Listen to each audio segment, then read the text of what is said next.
الکریم اما بعد فاعوذ باللہ من الشیطان الرجیم بسم اللہ الرحمن الرحیم۔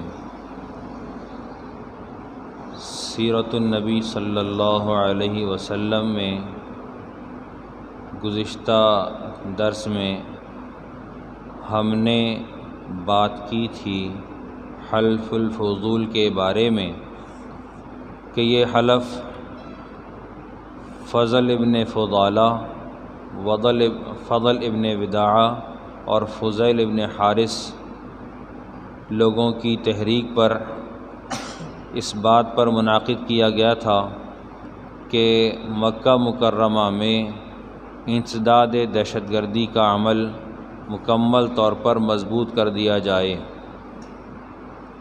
کہ یہاں کا ساکن اور یہاں کا مسافر پرامن رہیں۔ اس کا تذکرہ زبیر ابن عبد المطلب نے بھی اپنے اشعار میں کیا ہے۔ ان الفضول تحالفوا وتعاقدوا الا یقیم ببطن مکہ ظالم۔ فضول نے معاہدہ کر لیا ہے، حلف کر لیا ہے کہ بطن مکہ میں کوئی ظالم نہیں رہے گا۔ امر علیہ تعاہدوا وتواثقوا فالفجار والمعتر فیہم سالم۔ اس پر سب نے اتفاق کیا ہے کہ مکہ میں آنے والے اور پڑوسی سب مأمون و محفوظ رہیں گے۔ اس حلف کا جو بنیادی محرک تھا وہ زبیر ابن عبد المطلب تھے، اور اس حلف کے لیے جو میٹنگ یا مجلس منعقد کی گئی تھی وہ عبداللہ ابن جدعان جو کہ عائشہ رضی اللہ تعالیٰ عنہ کے چچا زاد بھائی تھے، ان کے گھر میں منعقد ہوئی، اور وہ بڑے مہمان نواز تھے۔ انہوں نے تمام متعاقدین اور متحالفین کے لیے، جن میں بنو ہاشم اور بنی تیم یا بنو تمیم کے لوگ تھے، ان تمام کے لیے کھانا بنوایا اور خوب مہمان نوازی کی۔ نبی علیہ الصلاۃ والسلام سے عائشہ رضی اللہ تعالی عنہا نے عبداللہ ابن جدعان کے بارے میں پوچھا کہ کیا وہ جنتی ہیں، کہ وہ بہت ہی زیادہ مہمان نواز تھے، سخی تھے۔ نبی علیہ الصلاۃ والسلام نے ارشاد فرمایا نہیں، اس لیے کہ انہوں نے کبھی نہیں کہا رب اغفر لی خطیئتی یوم الدین او کما قال النبی صلی اللہ علیہ وسلم۔ یہ اس واقعے کا مفہوم ہے۔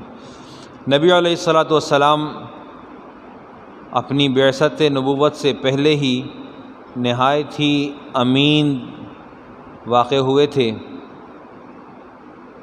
داؤد بن الحسین کہتے ہیں کہ نبی علیہ الصلاۃ والسلام اس شان سے جوان ہوئے کہ آپ اپنی قوم میں سب سے زیادہ خلیق، اخلاق والے، بامروت اور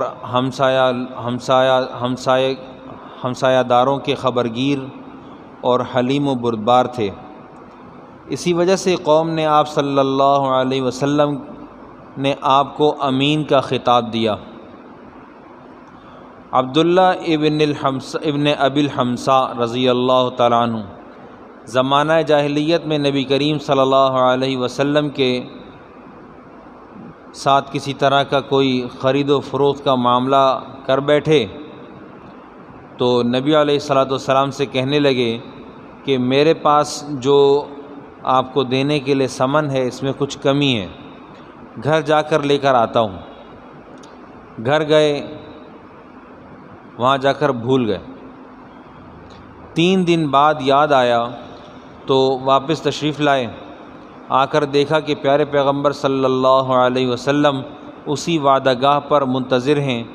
آپ علیہ الصلاۃ والسلام کے پیشانی پر کسی قسم کا کوئی بل نہیں آیا، فقط آپ نے ارشاد فرمایا آپ نے مجھے بہت زحمت دی۔ یہ روایت سنن ابو داود میں باب العدہ فی کتاب الادب کے تحت میں مذکور ہے۔ اس کے الفاظ مفہوم قریب یوں ہے کہ میں نے نبی علیہ الصلاۃ والسلام کے ساتھ کچھ خرید و فروخت کا معاملہ کیا، کچھ ادائیگی میرے ذمہ باقی رہی۔ آپ صلی اللہ علیہ وسلم کو کہا کہ گھر سے لے کر آتا ہوں، اور گھر جا کر بھول گیا۔ نبی علیہ السلام کے ساتھ معاملہ کیا، معاملہ 3 دن بعد مجھے یاد آیا۔ وعدہ گاہ پر جب واپس آیا تو نبی کریم صلی اللہ علیہ وسلم کو منتظر پایا۔ نبی علیہ السلام نے صرف اتنا فرمایا کہ تم نے مجھے بہت زحمت دی۔ ایک صحابی ہیں عبداللہ ابن ابی الصائب، مکہ میں مقیم تھے۔ عبداللہ ابن زبیر رضی اللہ تعالیٰ عنہ کے دور خلافت میں انتقال ہوا۔ عبداللہ ابن عباس رضی اللہ تعالیٰ عنہ نے جنازہ پڑھایا۔ کہتے ہیں یہ کہنے والے عبداللہ ابن صائب ہیں، سارے عبداللہ ہیں۔ پہلے عبداللہ ابن صائب ہیں جنہوں نے کہا، خلافت جن کا دور تھا عبداللہ ابن زبیر، اور جنہوں نے جنازہ پڑھایا ان کا نام عبداللہ ابن عباس۔ یہ سارے عبداللہ ہیں، اور مشہور ترین 4 عبداللہ ہیں، عبادلہ 4 کہے جاتے ہیں۔ عبداللہ ابن عمر، عبداللہ ابن مسعود، عبداللہ ابن عباس اور عبداللہ ابن زبیر، یہ 4 صحابہ کو عبادلہ 4 کہا جاتا ہے کہ 4 عبداللہ ہیں، یہ عبادلہ 4۔ عبداللہ ابن صائب کہتے ہیں کہ میں زمانہ جاہلیت میں نبی علیہ السلام کا شریک تجارت تھا۔ ہجرت کے بعد نبی کریم صلی اللہ علیہ وسلم کی خدمت اقدس میں مدینہ منورہ حاضر ہوا۔ میں نے کہا، نبی علیہ السلام نے کہا، مجھے پہچانتے ہو؟ میں نے کہا، کنت شریکی، آپ میرے کاروباری شریک تھے۔ فنعم شریک، بہترین شریک، بہترین کاروبار میں شراکت دار۔ لا تدارا ولا تمارا، نہ جھگڑنے والے اور نہ ہی ٹالنے والے۔ آپ نے کبھی کسی بات کو نہیں ٹالا اور نہ ہی کبھی کسی بات پر جھگڑا فرمایا۔ قیس ابن صائب کہتے ہیں کہ زمانہ جاہلیت میں میں نبی کریم صلی اللہ علیہ وسلم کا کاروباری شریک تھا۔ کہتے ہیں وکان خیر شریکن، وہ بہترین شریک تھے۔ لا یماری ولا یشاری، بہترین شریک تھے، نہ جھگڑتے تھے اور نہ ہی باز پرس فرماتے تھے، نہ ہی مناقشہ فرماتے تھے۔ نبی علیہ السلام نے بکریاں چرائی ہیں۔